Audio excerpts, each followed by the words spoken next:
I've got 3 guiding principles, which I promised I was going to share with you. 3 guiding principles, because a lot of people focus on, the clicks, the analytics, the fancy trends and all that stuff. And for me, I realize that I have to be guided by principles, right? So when you are guided by certain principles, then you're guided by purpose. And it is my experience, guys and gals, that when you're guided by something that's bigger than just money, you stay in the game. You stay in the game. Okay.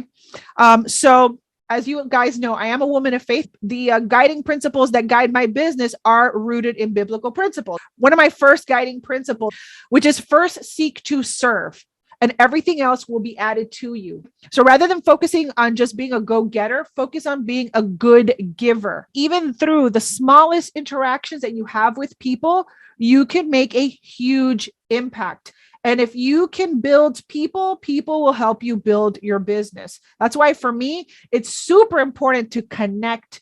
Even though I'm more introverted, once I have people in kind of like my sales process, my goal is to try to connect as much as I can, because it is really important. People will remember that. So focus on serving others and all will be added to you. The second thing is, especially in the world of noise that we live in right now, is it just me, or is the world full of noise? You can be salt and light in the marketplace. Salt has a powerful and distinctive flavor to it. When it's strong, it can make any dish complete, right? But when it's weak, it loses its flavor and its purpose for being. So we want to be salt. We want to rise above the crowd and stand strong in the marketplace, right? We want to build a reputation of, Barbie, goes above and beyond. And Julius is incredible at what he does. He's helped me so much. And Julia, man, she knows her stuff. I know that she's reliable. I can go to her. I can recommend her. That's the type of person you want to be known for in the marketplace. And in a world of mediocre right now, it is not that difficult to shine right now. It really isn't, but we have to put ourselves out there. So we have to also, while being salt, we have to be light, a light of hope to others. Be different. Don't be salesy. Don't be pushy. Don't be me-centered. Rather, a light stands tall, and like a lighthouse guides the ships back into port. We can be guiding light for people to solve their problems and fulfill their purpose. And then finally, this is a really big one, because as entrepreneurs, I'm guilty as well, and I know that it happens to a lot of us, is do not worry about tomorrow. Okay. Focus on what you do today. What you do today will impact tomorrow. So we got to worry on today and today alone. And how can we translate that into marketing? It's happened to me a million times. I upload a video and I'm like, oh, I didn't get the views that I thought I was going to get.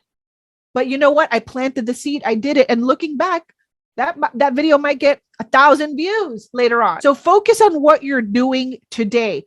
Another example is, I got a client today. They paid me $3,000 today, but you're already worried tomorrow about where your next client is going to come from. And so, but you have to worry about today, because today has enough worries of its own. So we focus on what we do today, and what we do today will create that compound effect that will result in tomorrow. So rather than focusing on tomorrow, focus on doing the best today. So I know it can be hard, but don't worry. Work hard, work with faith and focus, add value, lead with your heart, be a servant leader, give useful value to others, and do not get attached to any particular outcome. That's when we get stressed.